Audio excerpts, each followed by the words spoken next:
On the happy world of 5 smoldering topics on a weekly basis. Your participation.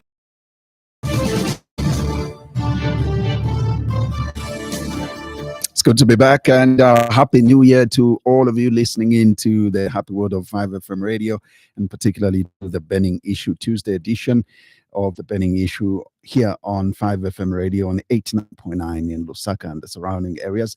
We are also live on our Facebook page. Remember, it's 5FM Radio Zambia.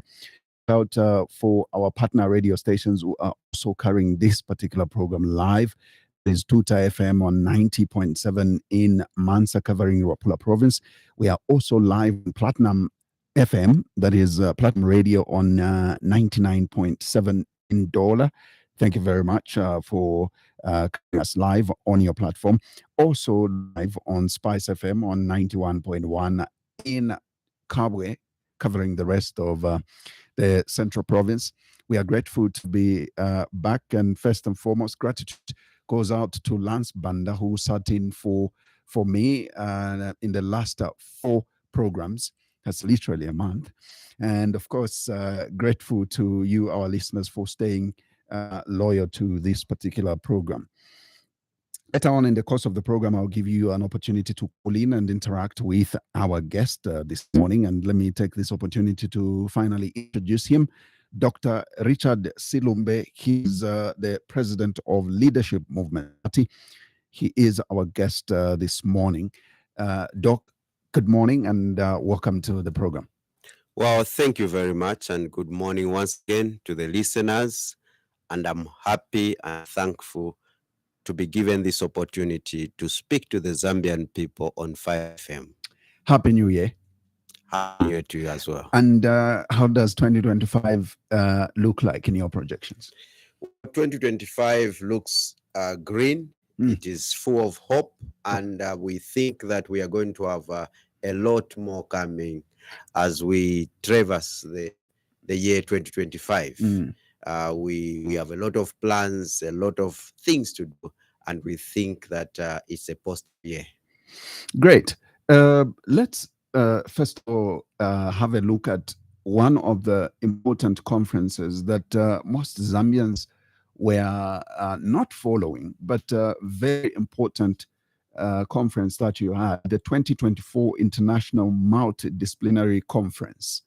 You're calling it IMDC, and you played host to that, right? You were part of the organizing committee. First of all, just bring us up to speed what this 2024 IMDC is about. Well, let me just take you back. These are the things that I've been doing. The first IMDC we hosted in 2016. That was at Mika Hotel. We brought in a lot of experts from all over the world. We discussed pertinent issues there. Then we moved on to 2017. We hosted the IMDC 2017 at Radisson Blu. We again brought in expertise to discuss many issues, contemporary issues, research issues, and so on and so forth. Then we moved on to host another conference in 2018, an IMDC 2018, which was hosted at Radisson Blu again. And again, many experts from all over the world were brought there to discuss issues pertaining development. 2019, we could not host that conference because of COVID-19.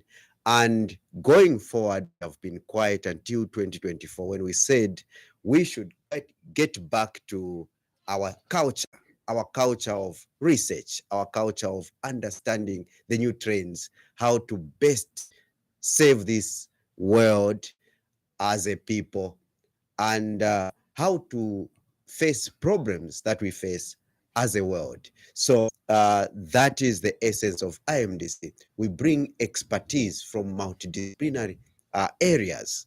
That's what's called the International Multidisciplinary Conference. It touches so many aspects, academic, police, and so on and so forth. 2024 brought together a number of experts from Russia, from the USA, from Japan, from Korea, from South Africa, from many countries in Africa, from Great Britain, the United Kingdom, and so many other areas. We discussed so many issues, burning issues. We discussed the challenges of the world. And we exchanged knowledge. Cross-pollination of knowledge is very important, and it is essential for development. It is essential for civilization. So that is the core purpose of the IMDC. So we were exchanging knowledge, expertise knowledge, so that going forward, we do things which we are well informed about it, and we have seen how other people are dealing with those challenges that we are facing as a people. So that was the essence. That's why you saw the likes of Clive Chirwa there, the likes of Robert Hanna from the UK, an expert in solar production and solar technologies. We saw many other experts, Dr. Inga Korejina from Russia, and so many people there discussing issues, and we benefited as a nation because that is the way to go. We need to exchange knowledge. We need, most importantly, to collaborate with other countries whilst taking care of our natural resources. We don't give up on our natural resources. We need to find ways of leveraging on what we have as a people as we share with other countries. Now, when you say we benefited as a nation, just tell us, because then I was about to ask, before you said that, I was about to ask the question, how does this conference benefit Zambia? Well, first of all, do we have decision makers present at this conference? Obviously, the main interest would be, did you engage government? Did you have government representation at this conference? Because the knowledge that you are talking about could be key to the party in government, for example, for implementation. Some of them are things that we need to implement in a desperate way. Definitely. Whenever we are doing these things, we don't leave the government out. We have so much representation from the government, from various departments, experts were there. Actually, we learned a lot from the government and its challenges and what they are facing and what they are looking up to in terms of fixing some of the challenges that they are facing in this country. We engage experts at various levels of government. So we believe that there was much benefit on the part of the government as well, because we, the people of Zambia, we do not work in isolation. We work with government. We work with everyone. And we are the government, are the people, except that there are specific representations. I mean, there is specific representation for the government, but we inform government when it comes to research, when it comes to all these activities that inform policymakers and so on and so forth. So we had much representation from government, and we discussed a number of issues. Many issues were discussed, and from the foreigner perspective, they brought into perspective so many developmental issues that I presume government could have picked one or two things. And apart from that, there was media presence, the fourth estate. So even if somebody doesn't attend the conference, we saw the conference being streamed online, and it was all over. Many media houses had to stream it. Many people were following it remotely, and that is a benefit as well. Does entail that because you took that long break after the COVID, the question now is this the comeback of the conference? Do we expect to see the 2025 IMDC, for example? Definitely. Now we have come back, and you're going to see many conferences of that nature. We should expect 2025 IMDC, and we are looking forward to many other guests coming to present there. and also to ensure that there is exchange of knowledge, and also from the Zambian perspective to bring up some of the new things that we have worked on within the course of the 2025 or 2024.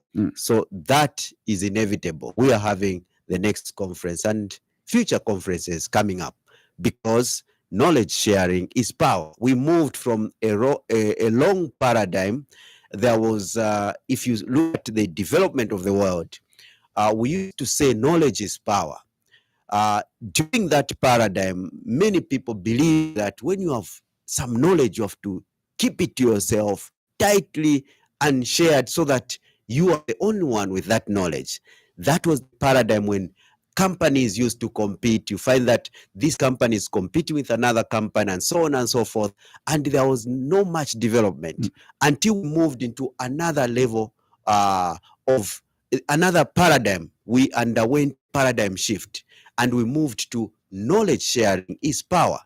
When you share knowledge, when many people are empowered with that knowledge, you are more powerful as a community than having one person with knowledge and the rest are blank.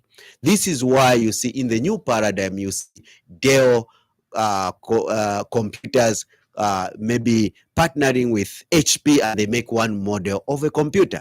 You see GM Motors partnering with Ford, they make one model of a car because they are living in a paradigm where we say knowledge sharing is power. So that is the kind of paradigm we are pushing here in Zambia, where we can share knowledge, we can learn about some of other countries' challenges, and we fix those challenges.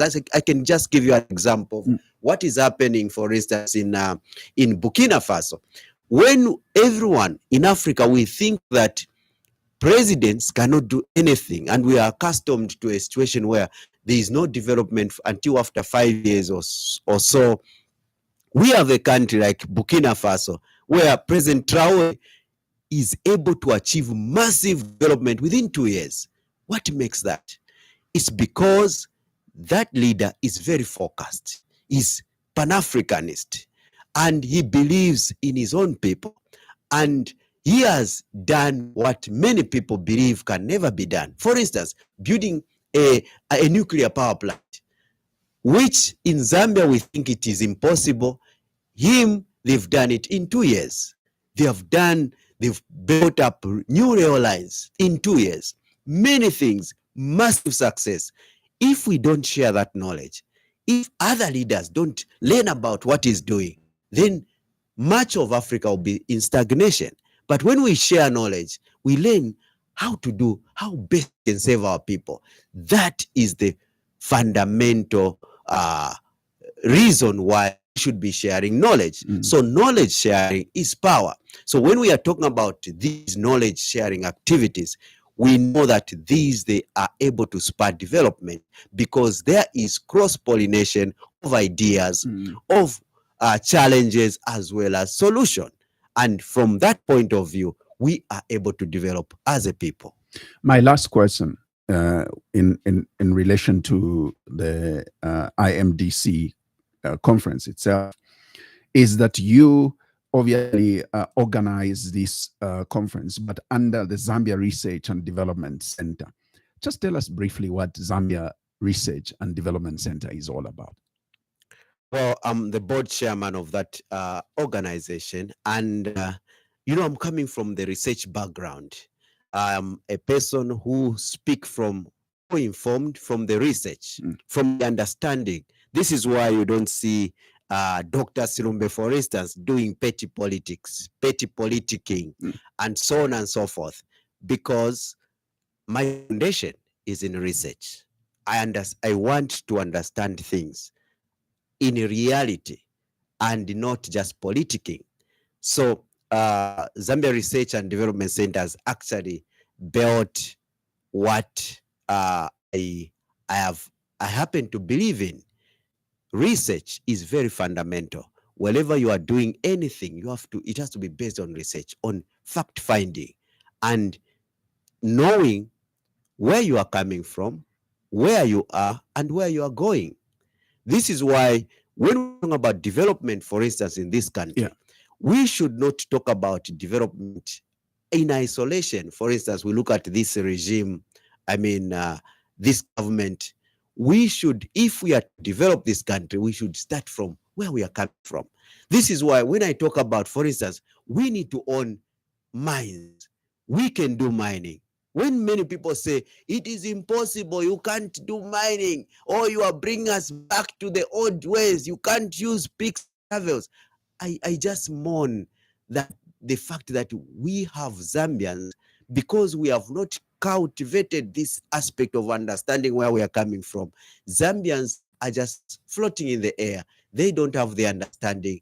They think that those machinery, which is made by foreigners out there, bulldozers, are the only answer to mining. And yet, a researcher will tell you that we are coming from way before 1890, when we could do mining ourselves.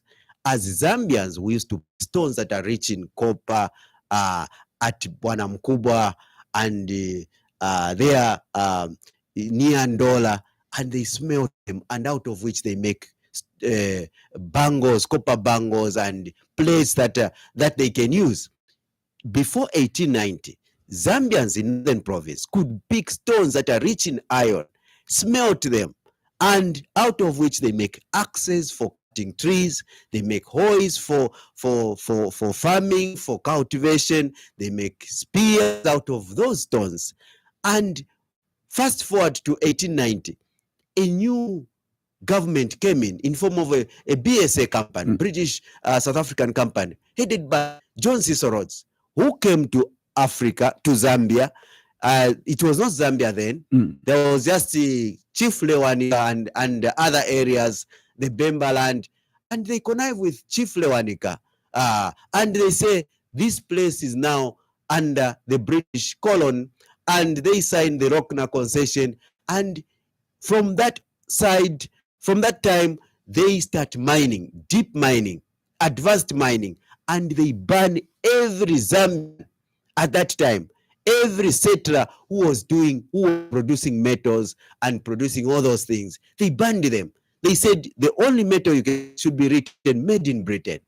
And now we came to our government now, the first government, the likes of Kenneth Kaunda, did much, but they had no knowledge of where we are coming from. Therefore, they didn't reintroduce mining. They continued with the colonial way of mining. We needed to invest in our natural mining so that from picks and shovels we can grow now into development of machinery and so on and so forth. They did quite good under the Kenneth Kaunda government, because even if we didn't develop our machines, we owned our mines. After Kenneth Kaunda, we brought forth criminals, governments that have got no direction, that rampagized everything that Zambians had. We lost everything. We have lost our mines, and now we have believed that only foreigners can own our mines. We need governments that should think anew and believe that with the energy of the young people under ZNS, we can still start mining and produce. If we produce little copper with our picks and shovels, it means that when we sell that little copper, we are going to earn money. And that money, we are going to reinvest and buy more machinery. But I do not agree, I do not subscribe to this colonized mindset that believes that before you can mine, you need machinery, you need a bulldozer. We should be alive to the fact that we do not manufacture any of those equipment. We should start from the scratch. We should start from tools that we are accustomed to have. We produce the gold with picks and shovels. We sell that gold. We get forex. That forex we buy now machinery. All those bulldozers, we can get them if we have started mining. But we have a colonized community in Zambia that believes that, oh, first we have to have money. Oh, there is no money, there is nothing we can do. Oh, there is all this. Is colonial mindset that believes that anything foreign is better. The colonial mentality that thinks that only foreigners can develop Mother Zambia. Without research, we produce such a society that is just floating with no direction. any politician will come and lie to them and say, okay, when I come into power, Americans are coming, they are going to invest in this country, they are going to own everything, and there will be milk and honey flowing in this country, and everyone will go ballistic. Yes, this is what we want. And 2-3 years down the line, they are sad, they are disappointed, because they don't even know what they want. We need to develop our value system, and that value system can only be developed if we know where we are coming from, if we are well researched, if we have leaders who are founded on the truth, when they know that the only capital we have in this country is our own people, the Zambian people, young people. These people, we can invest in them. We make use of the energy and all their resources in terms of manpower. We use that to interact with the natural resources that God has given us, such as minerals, copper, manganese, and so on and so forth. We develop our own mines, run mines, and we start producing. And I'm happy now, I'm vindicated, because when we started in 2021 about unrolling this, our manifesto as leadership movement, the whole community, the whole Zambia was against it, and the government was against it. But slowly but sure, we are seeing government buying into our ideas. Can you imagine the UPND government that came in power as capitalists? Now they are talking about having ZNS owning a mine. Mines. And of course, we understand when they say, no, we are copying this from Nigeria. We know that it's the leadership movement. It's thanks to the leadership movement that the UPND can now even entertain a thought of having a mine open in 2027. But I bemoan the fact that we should be having a ZNS copper in 2027. We needed that mine like yesterday. We need it now. The sooner they do it, the better. When we see government today talking about voluntary national service, of course they will hide it. Because they are running on a wrong map to reach the destination of development. We know that they are running on a wrong map. At least we commend them for the fact that they are entertaining those thoughts of having voluntary people joining ZNS, and they have. Why I say it's a wrong map, because their focus is on discipline. When you say, oh, you need to volunteer to ZNS because we want to discipline you, you will scatter the young people. The young people need to be given the right map to development. Which is believing that these young people should know that this is their country. They need to save their country, and it's production. We are in ZNS for production, for Mother Zambia, for making sure that our children and children's children will come and live better, because we have invested our energy as young people. That is the map to development. People need to be thrilled. They need to know that it is them to own Zambia, not a foreigner, not anyone. You cannot talk about discipline in ZNS. We are talking about production. It's production, production, production. This is what we talk about as leadership movement. We want ZNS mines. We want ZNS state farms in every district. Are you basing on the fact that they have taken too long to start? Are you basing they should have started like yesterday on the fact that they already have the equipment? They are not starting on a model like yours, where you're saying, look, it will be ZNS, but pick and shovel. But are you saying that they should have even started the day before yesterday, considering that they have all the bulldozers that you make reference to, which should have been easy to start? Is that your reference point? When you hear from government, they will still tell you that they don't have capacity. They have been singing this song of lack of capacity, but nevertheless, because we have been pondering on this, they are now entertaining these thoughts. They now know, at least from the rough surface, that it is the energy of the young people that can bring development. It is the energy of the young people that can take that copper out. And they are not talking about bulldozers now, which I like, because now I can commend government. They need to even venture more, because we cannot only talk about equipment. We should talk about the human capital that we have.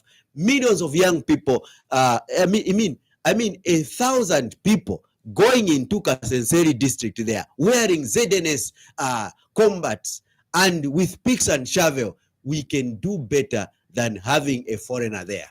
So it's not even a question of a bulldozer or anything. Of course, we know that the government can afford a bulldozer, but this is just semantics. We need to think about the energy. One bulldozer can be there too, but we shouldn't base our decision on a bulldozer and think that, oh, when we don't have this, then we cannot do that. We will never develop. And we should have a country that has got direction, because leaders don't think about tools. They think about developing tools or working with what they have as they work towards having those tools. And this is the right direction that we are seeing from government. When they are talking about ZNS, we need production there. It's a very good start. We need ZNS production of maize, production of various products, so that we can sell. We don't need a ZNS fake ZNS milling that doesn't have farms. We are just lying to the Zambian people that we have ZNS milling, when we are importing milling meal and repackaging it and sell under ZNS. That ZNS meal or Eagles milling meal should be costing less than 50 kwacha if we had ZNS state farms in every district. But look at how it is costing now, 250, which is not even adding value. But we need to redefine ZNS and give due respect to ZNS. So what we are saying now is we need to refine these ideas. We are seeing now that government is adopting these ideas. This is why, as leadership movement, I'm not here to say, oh, why are they doing this? We are encouraging government to do these things and do it even better, because we are saving the Zambian people. When government succeeds in ZNS state farms, when government succeeds in having ZNS mines, copper mines, manganese mines, gold mines, Zambia is far much better off. They don't even need to wait for me. And I'm vindicated, and we live better. And my children, I will know that my children will live in a country where they can thrive, thanks to a system that is productive. We are here because government is not moving at the pace that we want. And this is why we want to do it like the way it should be done. We need a government that is productive. A government where when you leave children, you die today, you know that even if you have not left anything, no bank account to your children, they will live in a country where they'll find a job, they'll find a thriving economy, and they'll grow bigger and better. If they choose to be entrepreneurs, they are going to succeed, because their country has got life, not this lifeless country that is dependent on foreigners. Now, talking These about are the things we talking want about to foreigners repair. and talking about how Zambians should own and how Zambians should own the mines, especially. Did we miss an opportunity on Mopani when it was 100% shareholding held by ZCCMIH? Did we miss an opportunity to own a mine as a government, as a country? First of all, I want to take you back again to history. No, there is this propaganda in this country, because we do not want to face the facts. When we talk about mining, you hear many people who even attack leadership movement understanding of mining, because they are fed with wrong information. When we talk about mining, we think of KCM, Mopani, and all these old mines. Yeah. Do you know when Mopani started? They started in 1890s, a long time ago. These mines have been exploited by the BSA company, and they've gone thousands and thousands of kilometers down. So much that when we talk about we Zambians owning a mine, a Zambian thinks that it is impossible, because they've gone to Mopani, they've seen how complicated it is, and they've seen the machinery. Therefore, they will echo the same sentiment that we don't have capacity a million times. And I understand that, because I know the kind of people I'm dealing with. People who are blank, who know a mine as Mopani or KCM. These are old mines that are worth closing down. and you start new mines. No one will talk about Lumwana. When Lumwana came in the 2000, 2004, 2005, copper was just on the surface. It was just digging the copper on the surface. And they harvested a lot of money at Lumwana there. And it is not only Lumwana. Much of Northwestern has copper on the surface. Much of Nkana sits on the copper because Nkana was an open pit mine. Much of Patamatu in Luansha sits on copper. The whole Kapoto village there, where Kafue River passes, sits on copper. That is the kind of mining we are talking about as leadership movement. When I talk about mining, I want mining where we can dig copper on the surface, because we know that the copper belt doesn't lie thousands of meters, meters down. It starts on top and it goes down as it is going down, and they're following it. So when we talk about mining, we want government to start mining, simple mining on the surface, where copper is still on the surface. Manganese is dug on the surface. The other time I went to Mkushi and I found young people digging manganese. I asked them, how much do you sell this manganese? They say, because no one buys manganese, government doesn't buy minerals, they sell a ton 50 kwacha to a Chinese, which is just a neighbor there, a mine. Then the Chinese, they will buy 50 kwacha per ton from those young people. Then they will sell it at $2,500 per ton. That's how manganese is sold on the world market. So we have left mining to foreigners. This is why we are saying as leadership movement, when we come into power, we want the Mineral Reserve Agency. The Mineral Reserve Agency will operate like FRA. When you go to FRA, you have now some Mbola Mataba 10 bags. They will not ask you for a license. They will not ask you where did you produce this maize. They will just simply buy your maize and they give you money. The same way, this is what we want to see in the mining sector.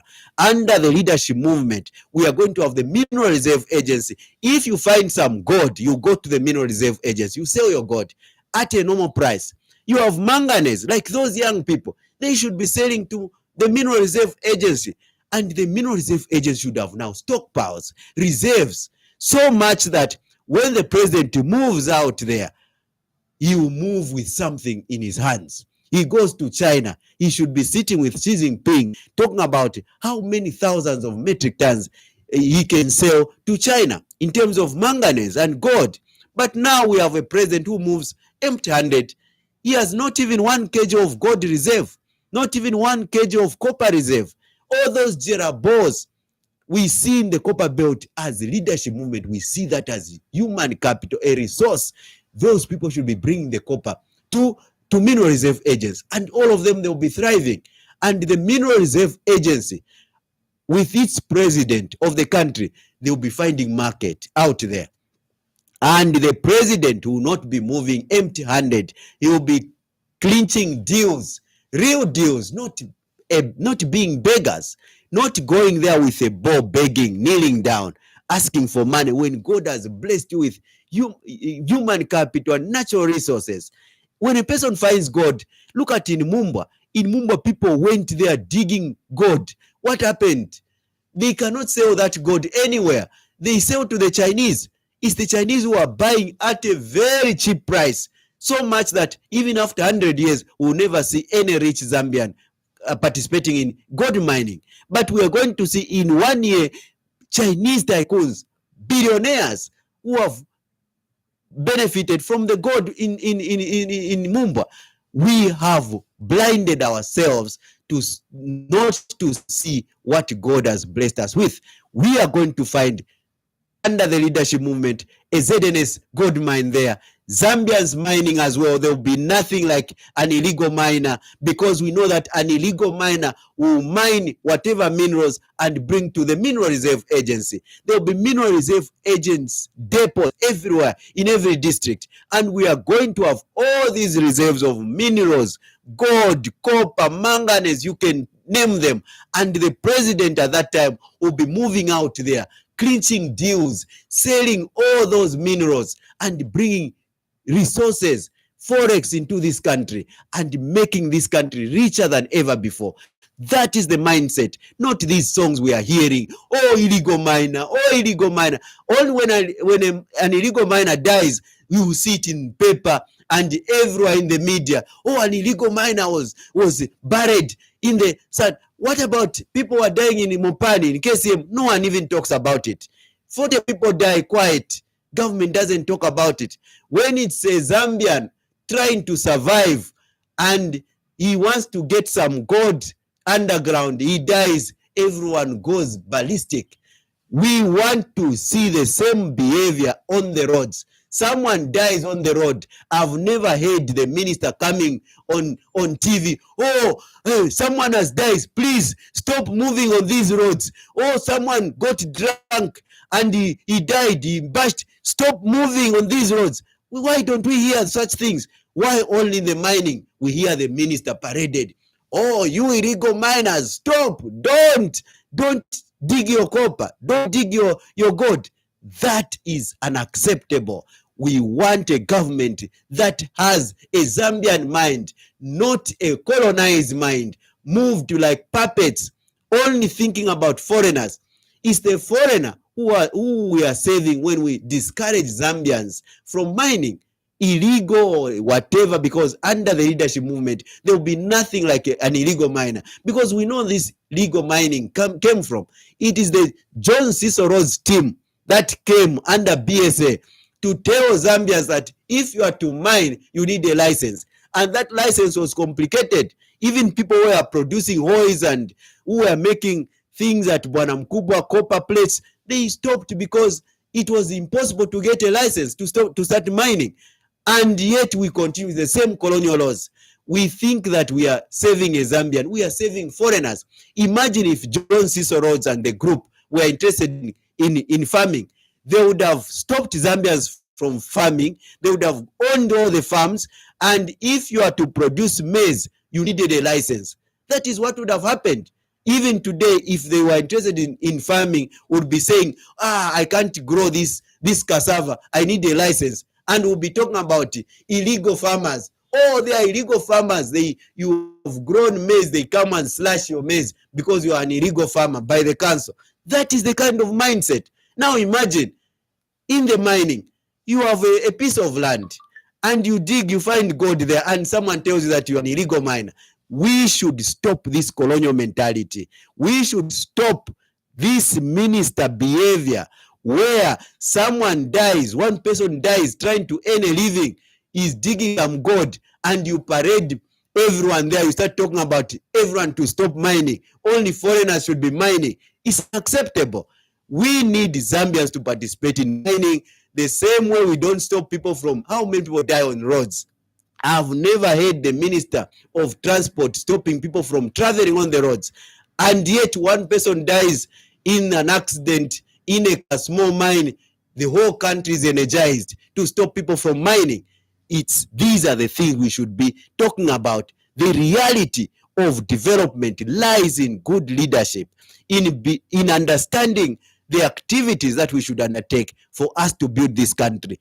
Every Zambian should participate in this economy, and mining should be at the center of our economic development, and it should be introduced in schools. We want a lesson in grade 5, how to mine gold, how to mine copper, how to process copper, so that someone ends at grade 12, they already know how to get manganese processed, how to get gold processed, how to get copper processed, and they make their tune timbers and start processing, and they sell the products to the Mineral Reserve Agency. And this country will be richer, because this is what China did in the 50s with Chairman Mao. He knew that agriculture alone would not put China at that level. They allowed every peasant farmer to build a small blast furnace where they can get the iron ore and smelt, and they produce pig iron and they sell to government. And China became the biggest producer of iron. And up to today, they believe in production.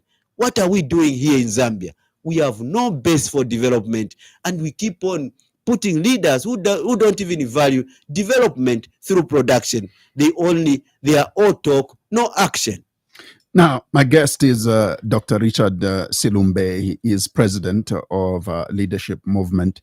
And much as you've talked about mining, this country talks about two things that we believe are the spinners of the economy. Much as you've talked mining, which is one of them, but also there's an aspect of agriculture.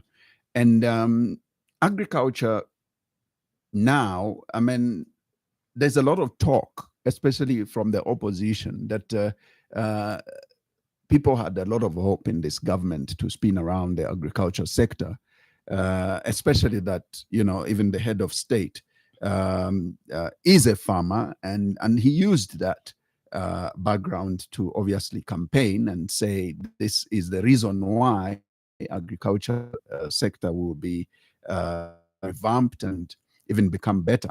To the contrary, most people are thinking that he has not lived up to his promise in that sector. What do you think is the problem, and what is the solution to really spin agriculture around and make it economically a viable sector? First of all, I don't believe that our president is a farmer. Probably used that just for propaganda to make people believe that he's a farmer. He's not a farmer by heart. I have not seen that myself. But all in all, agriculture must be a business. Let me just give you a highlight areas where we have destroyed agriculture. Here is a person. You farm, you produce your own maize. Out of your sweat and your toil, you produce 10 bags of maize.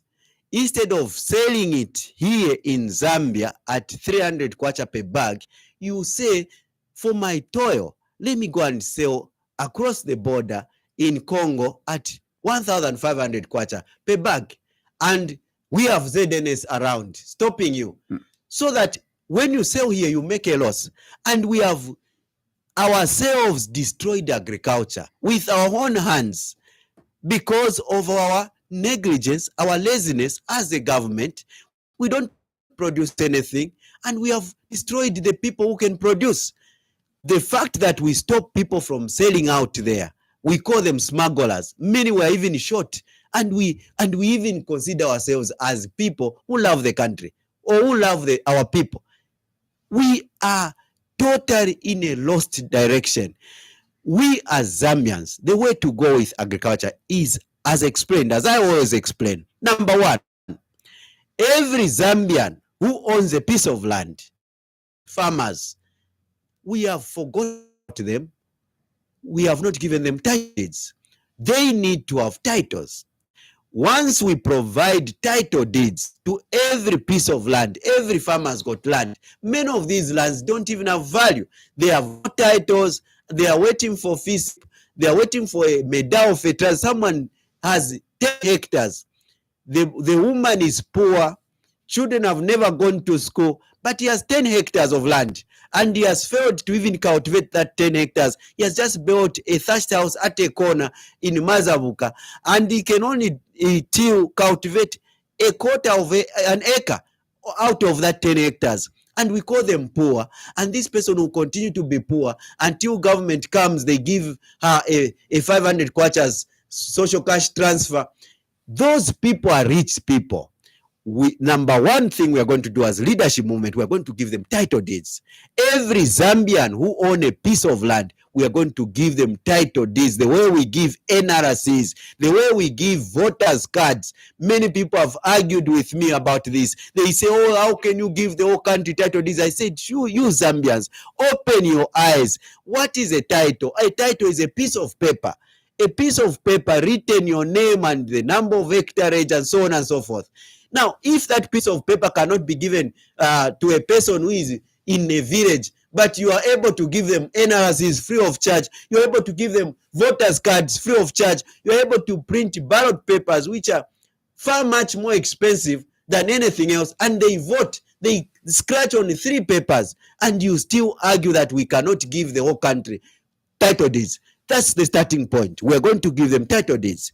Once we give those people title deeds, and by the way, GPS is there. Any phone, any agriculture officer can go and get the GPS coordinates, yes, for a piece of land, and we generate a title for a person free of charge. That is what we are going to do. That's number one. Number two, once we give those people title deeds, that land will have value. The next, they'll be able to access FISIP. FISIP will come based on the title. You have 10 hectares, you need 100 bags of fertilizer. You have 1 hectare, you need 2 bags or 3 bags. You have 0 hectare, you don't need fertilizer. Now we have people with NRCs registering to FISIP, and they don't have even a piece of land. They get 20 bags because they are cadres, and they sell that fertilizer. People who have land, they get a medal of fertilizer. There is total, total confusion in helping farmers.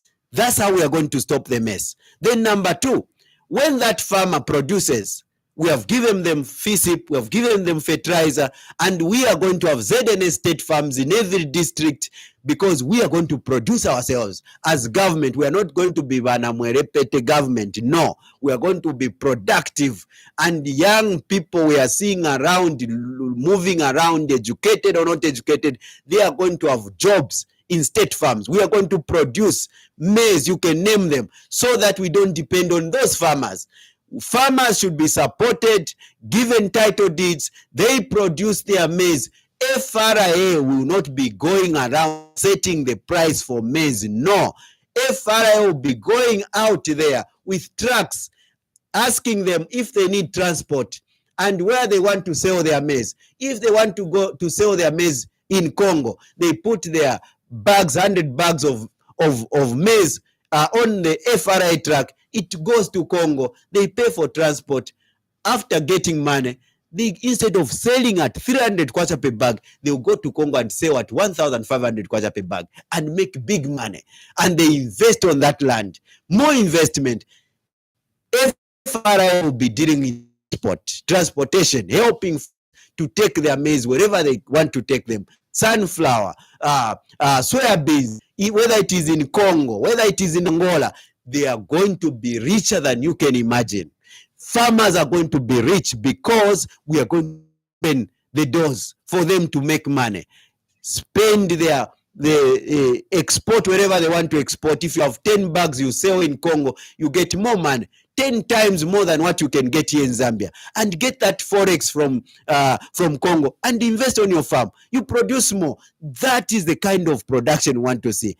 Meanwhile, the food basket, the security of this country in terms of food shall be guaranteed by government, because government is going to have state farms, and we're going to produce mealie meal, maize, that's enough to feed the whole country, and no one will worry about it, because we are going to produce and set the price, because it's ZNS maize. How do you set the price for someone who sweated? You don't even know how much he was buying fertilizer, how much, maybe is renting that land, and you set the price for them. That's how we have killed the agriculture sector. There is no productivity, there is no profit, there is nothing. We need to boost, and the only way to boost business is by allowing people to make profit. The only way to make profit is for them to sell out there.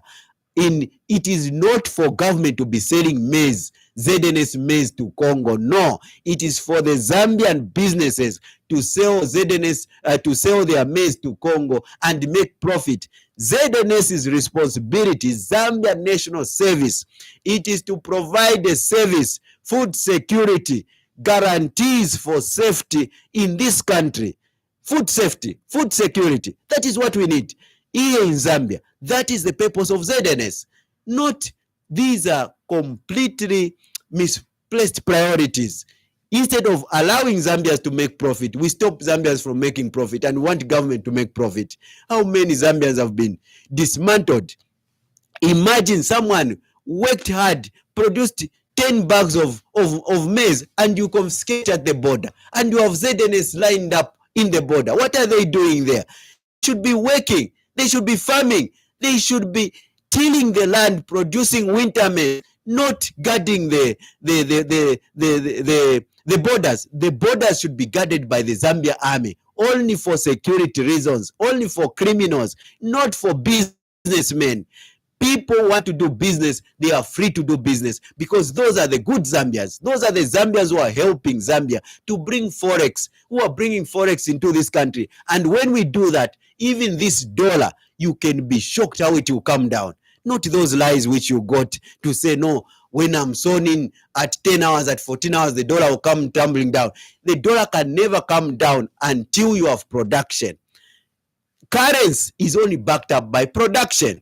When there is no production, you can't back up your currency. This is why our kwacha cannot thrive, because the people who are producing copper, they don't even sell copper here in Zambia. They sell it somewhere there, we don't even know. They do transactions in the foreign land, and what they send here are just peanuts, petty cash to pay those workers, all those workers in the copper belt, my peanuts, my 1 pin, my 2 pin. They don't care. All the profits remain, and it cannot affect the currency, because we do not produce. We need to produce with our own people. If farmers, thousands of farmers are trading with Congo, they are trading with Angola, you can see how the dollar will come down, because dollars will be flowing into this country. No one will even be worried about a dollar. A dollar will come down very easily. We have ZNS mines. If Zambia is exporting those products and dollars are coming through Bank of Zambia, we can see this dollar even coming to 0 point something, because we are producing. Where there is no production, there is complete death. This economy is dead. It's in ICU. It is on a drip and on oxygen. There is nothing happening here until we start activating production at all levels. When we do that, this is why I always, I'm always debunking these colonial notions like, oh, government should not participate in business. And you learn that even in civics. Government has got no role in business. All these governments, you see, developed countries, they meddle in business. They fund businesses. They get profit. Look at America. It funds money in all those government entities that produce weapons, and they are selling. And they've told you that, oh, government should participate in business. Government should not own a mine. Government should not own a farm. What type of Zambians are you? Russia runs all the oil, is government run. Saudi Arabia, all the oil is government run. Everywhere in China, China does things. Even these companies we are having, Sinoma, they are government run. And you as Zambians who are colonized, with your leadership, with your government, you can't even see all that in your face, and you still go blindly like that. Oh, no, it is wrong for government to participate in business. We should just leave only foreign investors. Zambians, wake up. We don't want these things. We are speaking because we want young people, when they grow, our children and children's children, they should look at this generation and say, at least we have indicated there used to be people who were talking.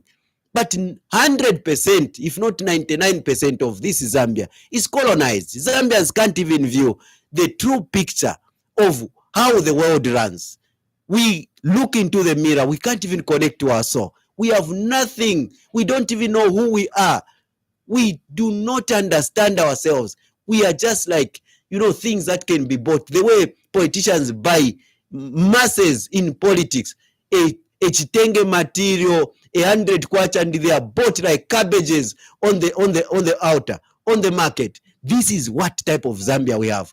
And we need to keep on talking so that we can remove this mindset of colonialism, so that Zambians can take a new look at themselves, and say, enough is enough.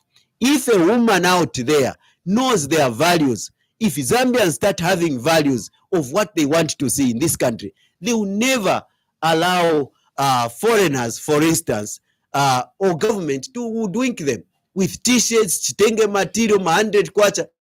If you just hear a politician is on the podium and saying, no, I have a lot of connections, Americans are coming, everyone should say, no, that's not what we want. We want land ownership. We want title deeds. You people are not going to work for us. Enough is enough. And we are not taking your chitenge materials. And those people, that type of Zambia is coming, where they will guard future generations Not this is that we have, where people can sell their soul, sell the future of their children. Imagine a woman, he has a child, is now 40 years, lives with her at home. Then he hears a song and some politician going there, dishing out my 50 kwacha. She goes crazy. She goes there, clads herself in a chitenge material, and 50 kwacha, and tomorrow she's voting. You ask her, why are you voting? She doesn't even know why she's voting, because she doesn't have values. They don't even know why they exist.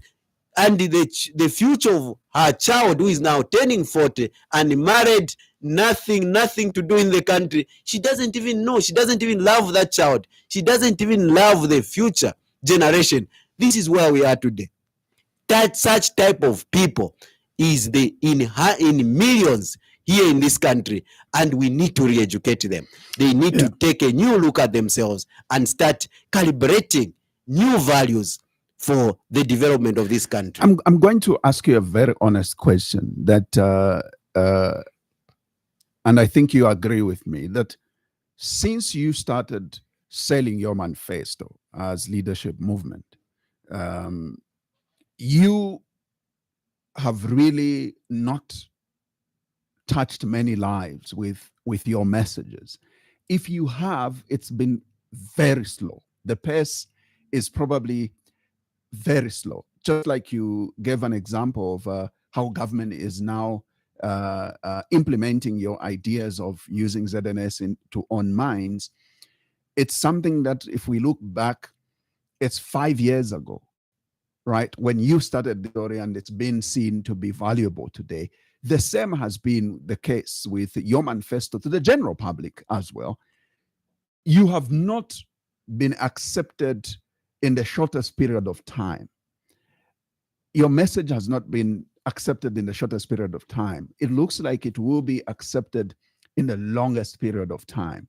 But that should worry you, because you would want, while you're energetic yourself as a leader of the party, to have this implemented as soon as possible. My question is, how then, because you've noticed that the pace at which you are moving in terms of disseminating or selling your manifesto and the acceptance is very slow, how do you intend to change gear? Because you never know. Zambians could be desperate for a leadership that has your manifesto to take over as soon as possible, but you're not engaging the gears to speed up the implementation of your manifesto in terms of getting it bought into by the citizens. Let me tell you this. First of all, Zambians are not desperate for anything. Remember, Zambians don't even know where they are coming from and where they are going. And the desperation is total confusion. This is why you are hearing someone says, oh, Ndebore Rapo, someone is coming back. It is total confusion. How do you explain the people to yesterday you are saying they are bad people, tomorrow, oh, we are bringing back these same people? That is confusion. And we are not worried about that, because we know why we are here. And again, I'm not worried about the pace. Probably it may take time, maybe longer than my life, if possible. But that is not my worry. That is not the worry of the leadership movement, because actually what has brought Zambians or us to where we are today, it has been caused by hundreds of years. You cannot undo things that have been done over a period of 100 years in one single life. This is why we want to build the real foundation. It's not about just politicking. If we want to change gears, we start lying, we can stop talking about things that affect Zambian people and join probably all kinds of directions and hoodwink people. But again, you are not going to deliver. This is why you are hearing people say, oh, when they are out there, they have better ideas. When they go there, they fail. Do you know why they fail? Because they don't tell the Zambian people the truth. If you didn't tell the Zambian people the truth, you told them that when you come into power, Americans are going to give you money and you are going to develop the country. When you go into power, how are you going to change that? How are you going to convince the Minister of Finance, the ministry, that they should start working on low budgets? They should focus on production. You are not going to do that because they believe in handouts.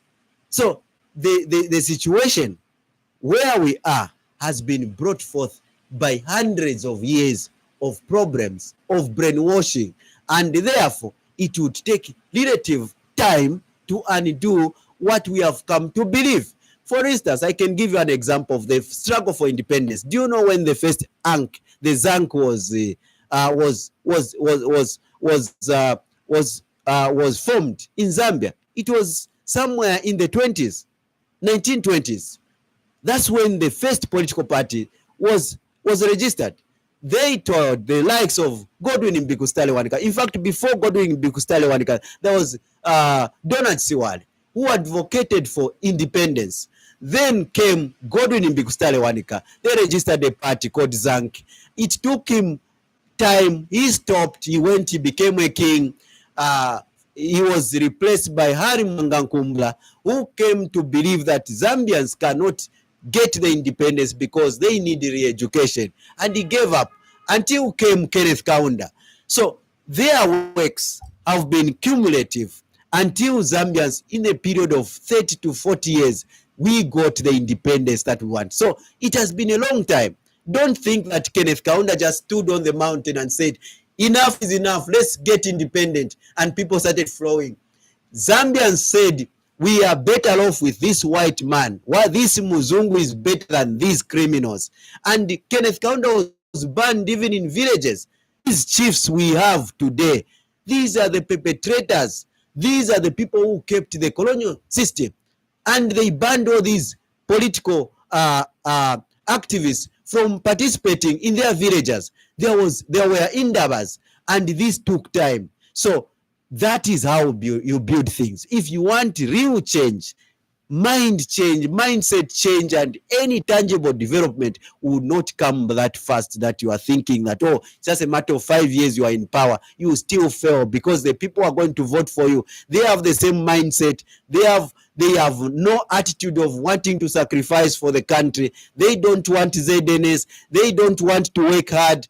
They do not want anything. They just want a foreigner to come, and you keep doing the same things. So that is the change that can come in an immediate. Because but I also just a minute, let me finish this point. Because the ground is fertile for manipulation, it's fertile for colonialism, and it's fertile for all those things. But we are bringing in new ways of thinking, and we are going to be patient enough. We are going to keep building this momentum.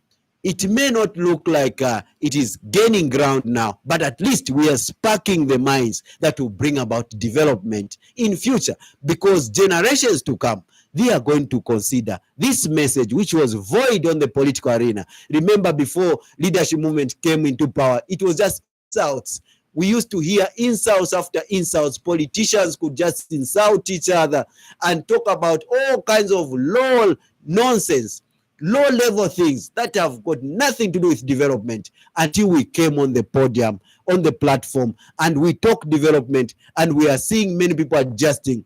All of a sudden, you hear politicians talk about ZNS, talk about owning our mines, talking about owning our production, talk about production, the word production, which was not even in politics.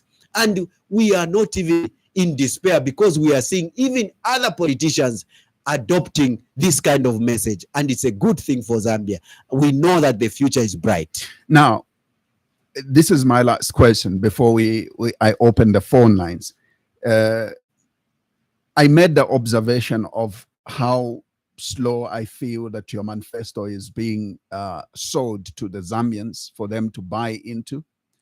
But also, I feel that you have chosen to do one thing, to sell leadership movement and its manifesto, than to profile the man behind the party. You have on several occasions refused to profile yourself, and yet Zambians are at a point where they are looking for a leader who has a track record that they should believe in, because it is the track record that they feel that, yes, then we have a leader because he has a track record who can actually take us somewhere. And I feel that this has also affected the pace at which leadership movement and your manifesto has been sold. I don't know whether you have changed your mind about not still taking that approach. But I feel Zambians need to know who Dr. Richard Silumbe is in order for them to believe in the leadership movement, because it is you that they should believe in first and then believe in your product. Actually, what you're saying is right. That's the kind of mindset that is in the politics today. This is why Zambians have made so often wrong choices. This is why you saw when people are electing leaders, they look for their profile, no matter how fraud it is. If, for instance, they are looking for a rich man, they'll go, oh, we need a rich man. They don't care what is the moral standing of that rich man, and they vote for them. So we are taking that aback a little bit as leadership movement. We want Zambians, most importantly, to look at themselves. What is it that they want? And we want to spark the minds from the inside out, other than looking at putting a leader and people are following that leader. Remember, the way to build things that last long, it should start from the inside. It should not start, that's very cosmetic. I can put up a very wrong CV and start marketing it, and Zambians fall in love with it. But that is void, because at the end of the day, when we get in power, it is the same Zambian people that would need to work. So how is my CV going to encourage a Zambian out there who has no papers to feel that this Zambia is his? He has been given a talent. God plants something in every Zambian, educated or not educated. They need to participate in bringing back the country that they love, where their children will be, and they need to plow back and do something for the betterment of this country. How am I going to translate that with my CV? So we start with what matters first. It doesn't matter how long it will take, but we know that at some point, that CV would not even matter. This is why you have seen a person like Kenneth Kaunda, who didn't even have a university degree, became president, because they knew what matters. They started with the art of, making Zambians know that their independence matters in political issues. And they fought for that. They preached that. They didn't preach their manifesto, their CV or what they have done, how much he has traveled in terms of Kenneth Kaunda. They never preached that. But they preached what mattered to the Zambian people. It's about touching Zambians' hearts and what they should value most. So if that is taking long, fine. But we are going to evolve, and we will do these things for a long time, because we know that if we do not transform this generation, there's a generation that is coming up, which will not look at Dr. Silumbe as, what chabe, there were these people, because Zambians, they look down on people, newcomers on the political arena, because they are accustomed to the old guys, because they have been accustomed to seeing all these old people. So it is difficult to accept new people. So this is why so often, if you have observed the politics of nowadays, even in the case of the UPND, the generation that ushered into being into government, the UPND, it's not the generation of the 2000s. It's not that generation, because that generation looked down on President Hakainde Hichilema, looked at him was just some common person. And they held on to that mindset until young people came and they looked at him as Bali. This is why they said, Bali will fix it. So times come when people will not look at the way these Zambians, mostly colonized, think of us who have come just on the political arena. There will be a generation that will listen to the message, that to whom it will resonate, and they want to change things. That is what we are working on. We're not working on this generation, third generation, that voted for UPND and PF. These people, they will never vote for anything. It is done. They will just keep on reducing and reducing. Frustrated, they will go down the path of frustration and they will cease to exist in a longer period. New people are coming. The message we speak about is intended to the new generation. young people are in grade 7 today to grow up listening to this message, and they will say, this is the kind of Zambia we want to have, and they will change Zambia in this direction. But if we become desperate and we stop preaching the message that matters to these young people, we will be desperate and we'll be moving from one alliance to another alliance. The way we are seeing today. Oh, tomorrow it is WUKA. Oh, leadership movement. Why are you not joining WUKA? Go to this. All of a sudden it dismantles. They are moving again. Oh, it's this. So people without direction, they move like that. We do not want to be that type of group because we are leaders. We hold the 5 beta kappa key to development. We have the shining torch into the future, and we are staying like a pillar for the future. This is why you're going to see this message resonate for a longer time, because it's not only about Dr. Richard Silumbe. Other people, we are grooming other leaders.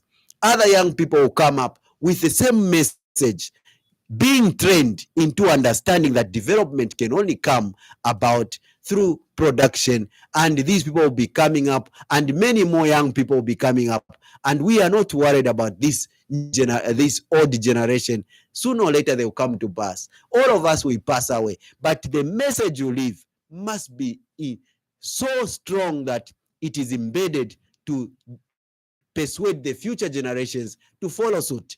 That is where we are today. We are not so desperate looking at the developments, the politics of nowadays, the confusion and all that desperation. Let the desperate people choose their leaders who will meet their needs. Their need is quick fix. They just want someone with money to do whatever frustration they have with the UPND. You see them move again to another group. Them is quick fix. And mostly these old generation, they are so desperate, they destroyed their future. Now they want a leader who will fix things, and they don't want to take responsibility themselves. They think it's only leaders who are responsible for the mess. And yet, leadership movement knows that it's every Zambian's responsibility. This is why we are so keen at ensuring that we speak to what is best in every Zambian. In every Zambian, because we know that every Zambian has got something to contribute to the development of this country. Educated or not educated, they have something to contribute. And this is what we are speaking to as leadership movement. Dr. Richard Silumbe is our guest, president of Leadership Movement here on the Happy 5 FM radio, The Burning Issue. Remember, we are also live on Tuta FM 90.7 in Mansa, covering Wapula Province, and Platinum Radio in Ndola on 99.7, and Spice FM in Kabwe, covering Central Province on 91.1. We will now take phone calls on 0955 221515. We have a caller. Good morning. Hello, Bueno Kaima. Bueno. Atibandani. Sepiso, I'm calling from Gardena. Sepiso. Sepiso pitiriza.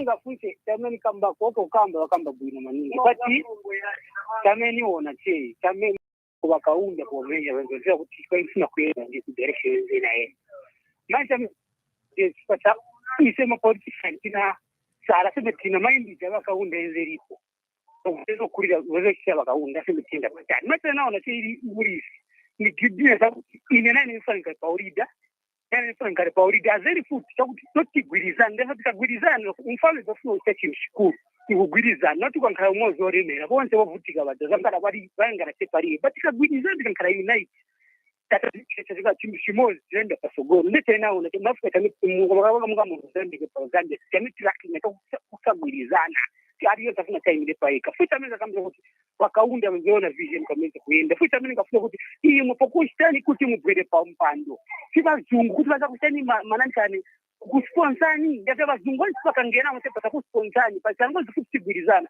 azonga seti bazungu tebachita sponsor kuti imirire uwine ukawina bazungu futhi aboko amba kugira bafite bamba kuza vochita iwe apa dzafuna kupata office wawina apa sina contract yaso na ese kanze kwa pa tuza bakane spatani bana kufaka pomba ndeve ngamba kuti ketigwirizana kukwina kuti iwine kuti tiende vision tone kuti Zambia inde pasogo tikagwirizana Zambia zenda sebati gwirizana ti alliance ainda kanjira kakake alliance na inkare president alliance afuna 10 gramo isote Africa Zambia benda zingizira mmoja anti utotabe seven ngarambe kutoka Thank you very much, Sepiso, there for that contribution. And we'll take another one on 0955-221515. Good morning and welcome to the Burning Issue. Hello. Good morning, Mr. Good morning. Moderator. Good morning. Thank you. Your name and where you're calling us from? Yeah, my name is Silumbe from Chiturika, Zambia. Yes, Philemon, please go ahead. Yes. Good morning, Bwana guest there. Good morning. How are you?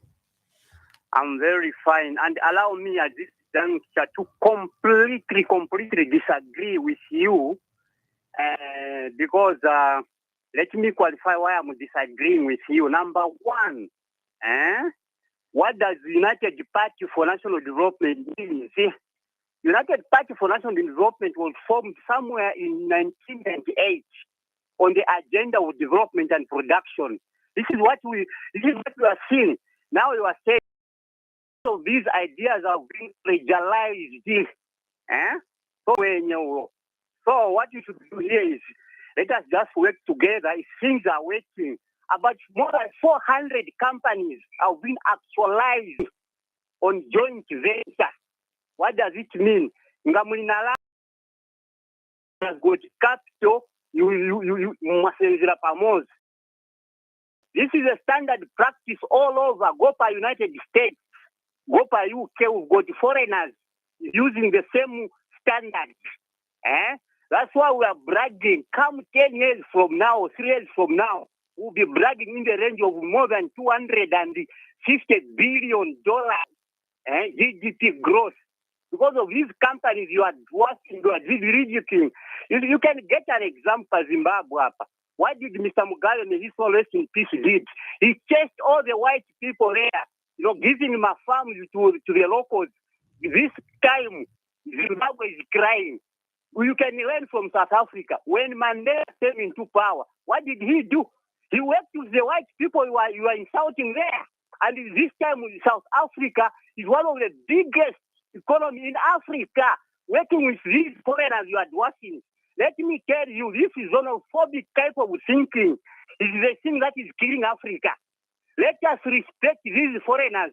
When you've got cholera, when you've got these diseases, you are flying to America. No, give us my vaccines. Have you seen?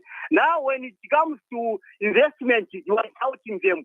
So let us respect these foreigners because you can. Thank you, Philemon. Thank you. Thank you. Your time is up, unfortunately. I'll need to pick another call. Thank you. And let me take another one on 0955-221515. That's the number you're calling us on. I've got a message on Facebook from Evaristo Kapule, who says, well spoken, Mr. President, but where can we find your offices? I'm interested. I love your policies. All right. That's Evaristo on Facebook. Maybe including Evaristo plus Sepiso and Philemon, I can give you an opportunity to respond. You can be brief, though. All right. First of all, let me respond to Philemon Chitulika. Philemon, mufunye iyo kolonyo mindset yomo akwate akulanda chawe. You are even lying, or you are even quoting places that you don't even know. In America, let me tell you, there is no land that doesn't have a title. Mwaumfa Philemon. Mule ipusha intunguru shoshine shire mieva shami pela talk time ati kaye nika tumeni mwande finefi. Mule kwata amano first mwachita research. Takwa befyalo efya abasungu kwa abafya abantu balika lokwa bulama title belami bepa. Olo icha kulenga bubiri walanda pali issue yaba Mugabe ku Zimbabwe Mugabe ofwachitire President Mugabe chased away white people who had citizenship in Zimbabwe. We are not talking about citizens of this country. That is what happened in Zimbabwe. So the Zimbabwe case is totally different from the Zambian case. In Zambia, we are talking about restricting land, restricting all these things to foreigners so that Foreigners, somebody who doesn't have a green national registration card should not own a title deed. That's what we are talking about. We are talking about us Zambians owning things because we are Zambians. You can how foreigners become more Zambian than you. So that type of colonial mindset, kwata ba Filimon, mule pitana, mule chitanankane, mule bepa abantu, ato ifintu filibwino. Let me tell you this.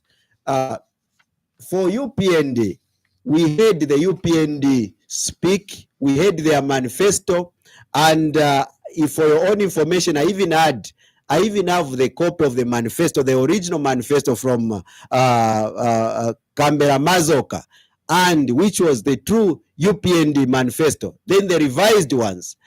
The things that are happening today, what we are pointing out, of which we are not even condemning the government, that is the way to go.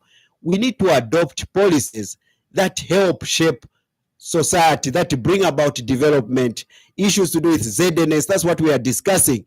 You tell me, send me a copy of a UPND manifesto where you have ZNS mines there, and you have ZNS volunteers, and so many things that you have talked about under ZNS.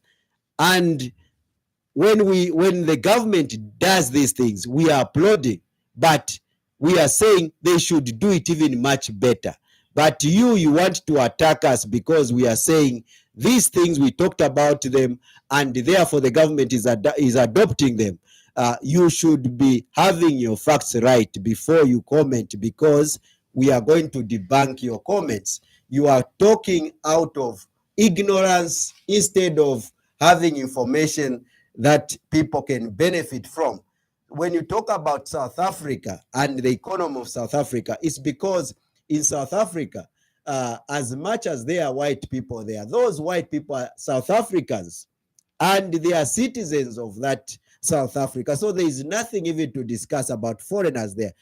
South Africa itself doesn't allow foreigners to take advantage of it. This is why you are seeing is South Africa that was the first country to even take Israel to the Hague and to the international justice system to ensure that the settlers in Palestine, they are protected. So don't think that South Africa is that blank and they allow foreigners to meddle in their affairs, or they sell out their country to other people. We are talking about foreigners, people with other passports, and yet they are benefiting from natural resources that are Zambian. That is the bone of contention.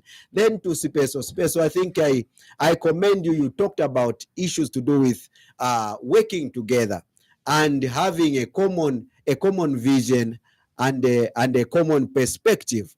And that point of view you are talking about is what worked in the Kenneth Kaunda times. This time we have sellout politicians. Why? Because politicians, once they get funding from foreigners, as you said, they can say anything and get into power. But when you look at the Kenneth Kaunda government, it's the people who funded the UNIP. It's the people who were donating, giving whatever they can give until Kenneth Kaunda got independent. We got independent because no foreigner can fund independence. All these foreigners you are bragging about, you are respecting, they were against the independence of this country. And the Kenneth Kaunda people, the politicians of that time could raise money to even travel to Britain, to London, through volunteer donations from Zambians. When they came into power, they built the University of Zambia. Volunteers, people are donating things, food, donating their labor until we have the first university in this country. That type of unity, that type of mindset is what we want to see today. These are the things we are speaking to. For as long as we have politicians who only get funding and they start politics, and they start talking about things that they have been told by the sponsors. No, you don't talk about foreigners. Then they stop talking about foreigners. They are advocating for foreign investors to own this mine, that mine. They strike those deals. This is why we are finding where we are today. we need to start having politicians who should not be based on money, but they should be based on fundamental beliefs that are shared among a society.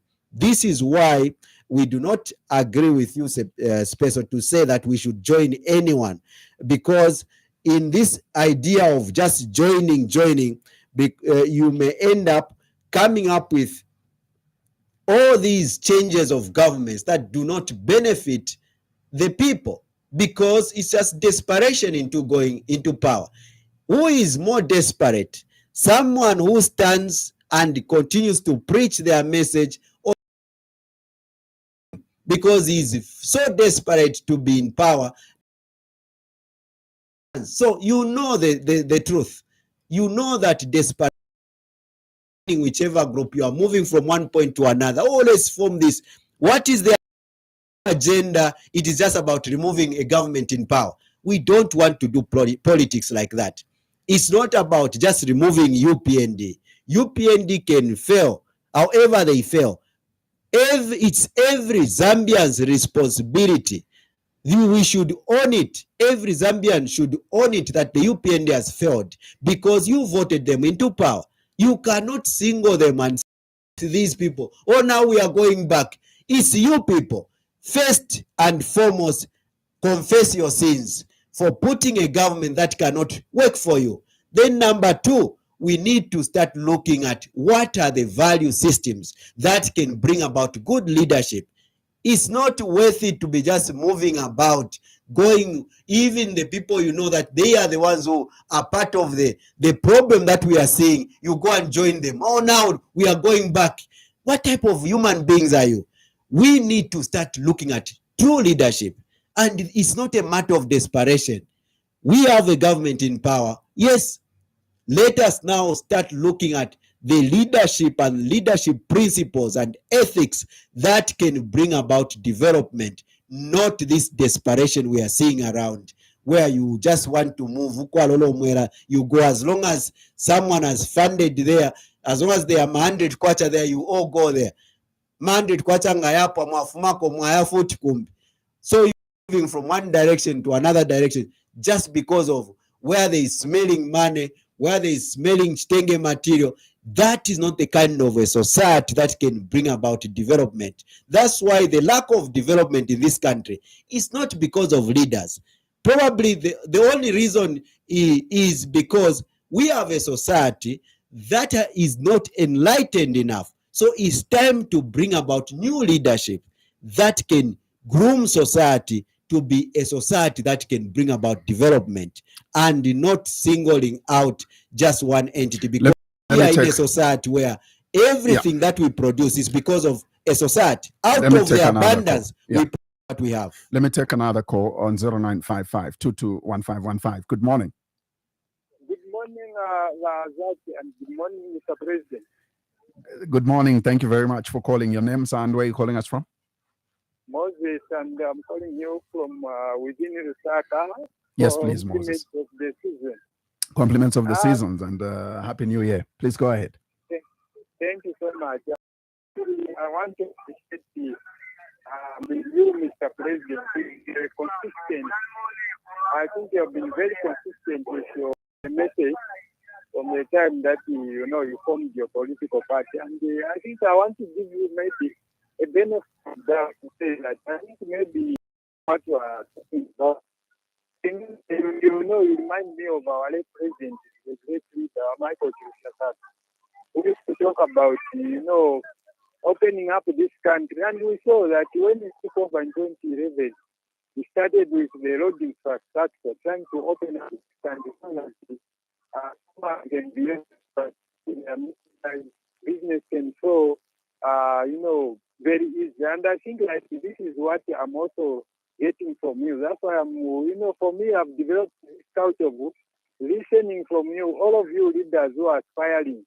Even those that I want to listen from you and try to analyze what you're talking about. So we shouldn't just look at whether maybe today you are eating, maybe you are in the ruling party, you are given a handout here and there, and then you want to lavish everything that the other leaders are talking about. No. Learn to listen. It's very, very important. So I think you need a platform. You need to reach out to ask the ordinary people, the masses, in a more, in a more revised way, especially as we go towards the 2026 general election, because I feel that sometimes you are being limited. So find a platform that will be able to help you to reach out to the ordinary people with your message, the ordinary Zambians who need to own land, who need to have, title deed for their farms. We have a family farm there.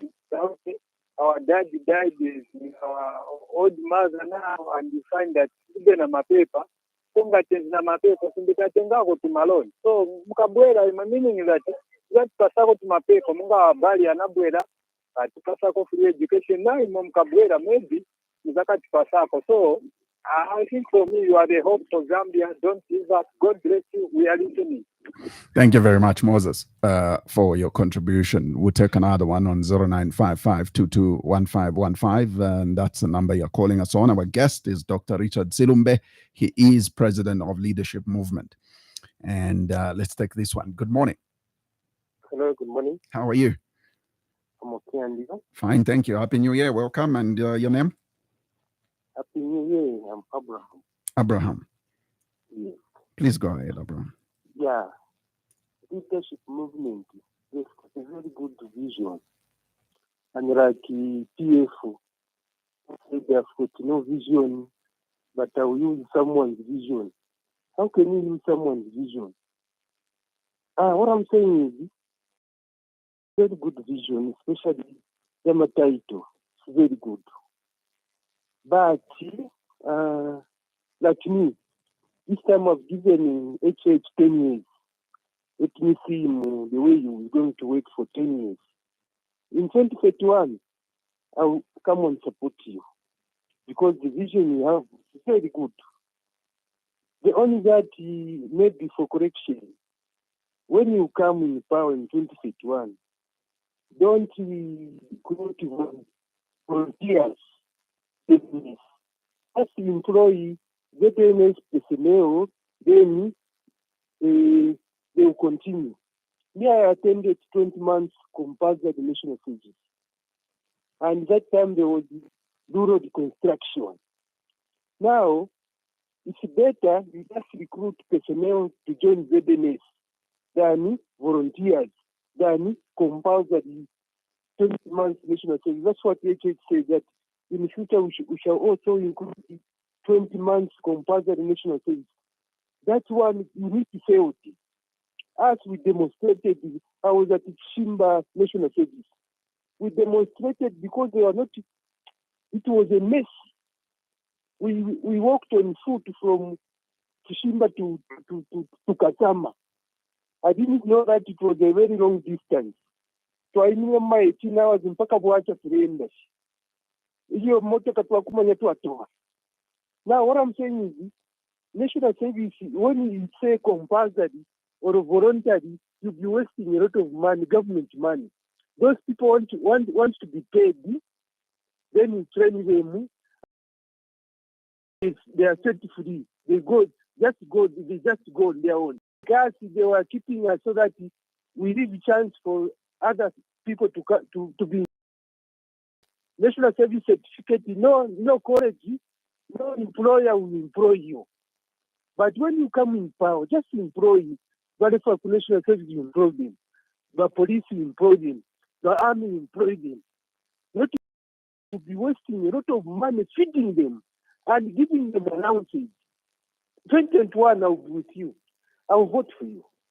Thank you. Thank you. Thank you very much, Abraham. Let me take one more call on 0955221515. That's the number you're calling us on. Now, the guest we have today on the burning issue is Dr. Richard Silumbe. He is president of Leadership Movement Party. And we've discussed quite a lot of things on this platform. And if you would like to, feel free and call us on that number. We have a caller. Good morning. Hello, good morning. Thank you. How are you? I'm fine, thank you. How are you? Happy New Year, ma'am. Same to you. Thank you very much. Mrs. Gasoma calling you from Kabwe. Mrs. Kasoma from Kabwe, thank you very much for calling. Please go ahead. Thank you very much. Doctor, how are you, sir? Fine, and you? How are you? Yes, I'll try my best because here it's raining. I might be maybe breaking, but Okay. I'll try my best to raise my voice. Thank you. Yes, what you have said here, I've followed you correctly. I'm humbled because all the words which you are saying are really encouraging, very encouraging, doctor. You have alluded, you have come up with a lot of good things like the issue of mining and how Zambia can benefit from the minerals which we have, which is very true. Because Zambia is not a poor country. We are a very rich country because if you look at the whole 10 provinces, you would find that at least some minerals are discovered in that particular province. So if at all we can make use of our own resources, we will never go wrong. The only problem is that in most cases, we export raw materials. So if those materials are processed very well, and I'm sure we could have the economy of Zambia will never be the same. Hello? Yes, We are ma'am. getting We can hear you. So my only appeal is that, sir, I think at the moment, it's a good idea. You are selling out yourself to the public. But 2026, the one which is coming, maybe you can be spared for the other after HH has been done for 10 years. Because looking at the whole ideas which you have as a young man, it's really encouraging me as a grandmother and a mother. I've gotten a lot of sense from what you are saying. Thank you very much for having you. We really thank you. We really thank God for giving you that wisdom, which other people don't have. When they come there, they just start politicizing. But with you, you are coming out with things which can at least be understood. If you need to, at least you can get some sense from what you're talking about. Thank you very much. Keep it up. Thank you, Mrs. Kasoma of Kabwe, for that contribution. Now, I'm prompted to take another call. Let me take this one quickly. Good morning. Hello, good morning. Tauka mwaka bwanje ati bandani zina Asko. ati asko Yes. maningi Naitumila kutoka Garden House. ku Garden House pitirizani ba asko. Okay, babila wakamba wabosi hao la tingeni. Kitubo mwili punava paredi wamakamba chemushe. Bati ukawafaka pa mpando amadiva lako isi. Ayona. So like manje some of us like the drivers. But wakamba kuti no mufinye machani ukurupi utatisu upaseni maloni manje ni process sabai tisunga wana kuyamba vachikazi tile ntika wambo pitana kwenda kuma offices time every year. So I think vabosi avo akanite vaite vachirizisi time yavo after 10 years then tingaone bosi tavenango. I think ndiko makambi. Yeah, I was coming Asko for that contribution. I still want to take another call because most of them have not come as questions, but they've come with opinions and observations about you. So let me take as many as possible. Good morning. Hello, morning. How are you? Fine, thank you. And how are you? Okay, mine is a bit unique, but I stand to be corrected anyway. Your name, please? Sakala. Mr. Sakala, are you calling from within Lusaka? Within Lusaka, of course. Okay, thank you very much. I don't see it fair for journalists to rush to ask chiefs about issues on development. Sorry, Mr. Sakala, your line is breaking. Come again on what you said? I'm saying journalists, you like going to chiefs discussing politics. I don't see it good in my mind or in my way of thinking. For development purposes, we ask the chiefs about development of what I have no problem with. there, I don't see it better. Oh, well, I'm not sure if you are following the right program, though, but because you seem to be bringing out something that is really out of topic of discussion this morning. No, you see, we just cut out everything. I don't think there's a problem on that one. It's free. That's why I think I started to correct it. Thank you. Okay, thank you very much. Let me take another one on 0955-221515. That's the number that you're calling us on. Then I can let the guest speak after this call. Good morning. Good morning. How are you, Zach? Hey, good morning. Thank you very much. This is Brother Morgan, right? Yeah, you was on holiday. Yes, please. And Happy New Year. Same to you, and God loves us. Thank you. Thank you. We shall continue. Yeah. You know one thing. Just let me in our culture.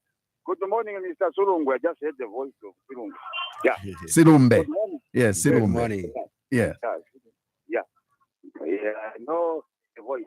Now, he's speaking very well, and he deserves to be motivation speaker. For me, I think, first and foremost, the land should keep the land. You have still upcoming children. You know, some foreigners, they are getting advantage to buy land in Zambia. They are building mansions and they are renting us in dollars. We, the owner of the land, we are languishing in poverty. And that is not allowed. We are urging Minister of Land, keep the land for the upcoming children. We have got our children. We are 20 million. We are yet 50 million. We are going to build the houses. That land is for our upcoming children and grazing for our animals. Now these foreigners are coming here, advantage because from and Chinese have so many there. But when they come to Zambia, they found that the land is Yapala. So let us keep the land and don't allow. Let's bring conditions to the foreigners. When the foreigner buys the land, I will give them title deed. How many days I will give them? So that the land should be, they will surrender to the Zambian people. Coming, creating employment. And what we want is to create employment. You don't government, in the government, has done properly for the first time. And this is we can agree. That's what now we need for the informal sectors also to group, because they are not all in the government. What we want is also informal sectors, so that a poor person in compound who are eating once a day should eat 3 times a day. I think I thank my class. Thank you very much, Brother Morgan, and Happy New Year to you. Now, Mr. Silumbe, or Dr. Silumbe, our time is almost up. I'm giving you 3 minutes. I know that a number of callers that we've just picked have spoken to you about how they have chosen you for 2031 as their preferred candidate, which is pretty much not a disappointment to you, because you feel the crop you are talking to now is not the crop that you will buy into your manifesto. Definitely. So do you feel comforted that there are people who are seeing you for 2031 as their preferred candidate? Generally, our message has been just like that. We want the Zambian people to grow with the agenda that is clear. Unlike governments that do not have an agenda, we have seen that we have been putting governments without the Zambian people buying into the agenda for that particular government. So we are slowly building this momentum. And it's good news, because many of the times when we come here, it was all bashing and trashing whatever we have spoken about, because people felt like they cannot entertain anything apart from what they have already. But now, slowly they are entertaining another way of thinking, which is a very good sign. So we are not disappointed as leadership movement, because we know that our agenda is solid on the rock, and we know that as time goes by, people will be buying into it, because we know that they have no alternative. Anybody can say whatever they want, but they have no alternative. Along the way, they will see their children. They will question, Look at what Mr. Morgan has said. Mr. Morgan is a staunch UPND follower, but he knows that land is going. So he has already identified the problem. Many of these people, we see that they are supporters of UPND, but they are already seeing something. So there must be an issue that we need to sort out here. And the leadership movement is the future, because we are saying we want a Zambian to find himself on the driving seat. Whatever has happened now, we don't care so much. We are worried about the future Zambia, our children and children's children. That is where our focus is. Because if we mess up with the future, then we are doomed. We are not going to have a future as a people. So we are building this foundation. Others are focusing on roofs. It's like, you are building a house. Others are building it on the sand. They don't care about the foundation. As we have chosen the rock upon which we should build our house, we know that when the next season comes, all those houses which are built on sand, they will be swept away. But our building will stand a test of time, because it's founded on a rock, on fundamentals that can build a society. That is where our strength is. It's not in whatever is happening in the political arena. We really don't care. We watch and laugh and say, oh, Zambians can proceed. But the future is foretelling for us. We know where we want Zambia to be.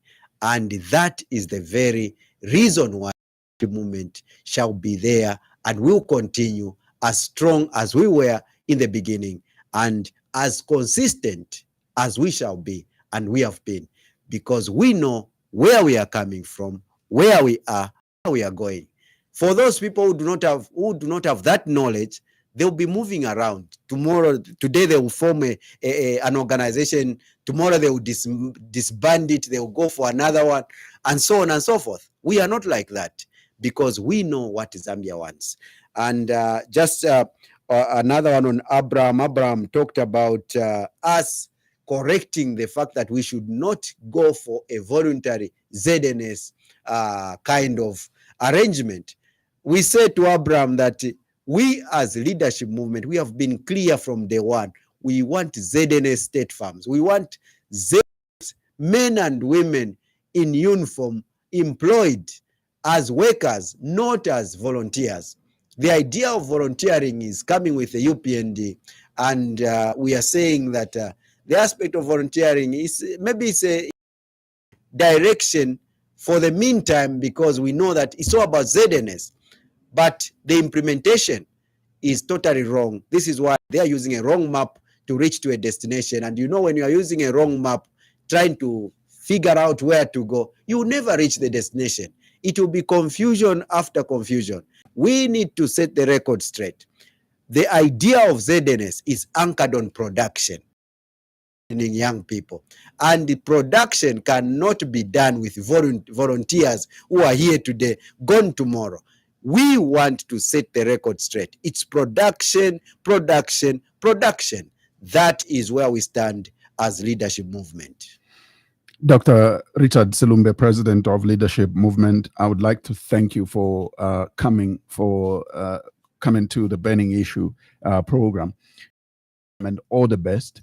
Of course, we know that you will participate in the 2026 elections, but we can only wish you all the best, especially on mobilization. And I know that we will talk again soon.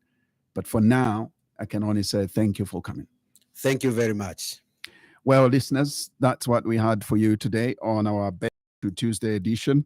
And of course, we were also live on our partner radio stations, Tuta FM and 90.7 in Mansa, and Platinum Radio on 99.7 in Ndola. And remember, Spice FM as well on 91.1. We will definitely be back with yet another. This is a Thursday edition of The Burning Issue, and make sure you tune in. From all of us is take care of yourselves and more so of each other.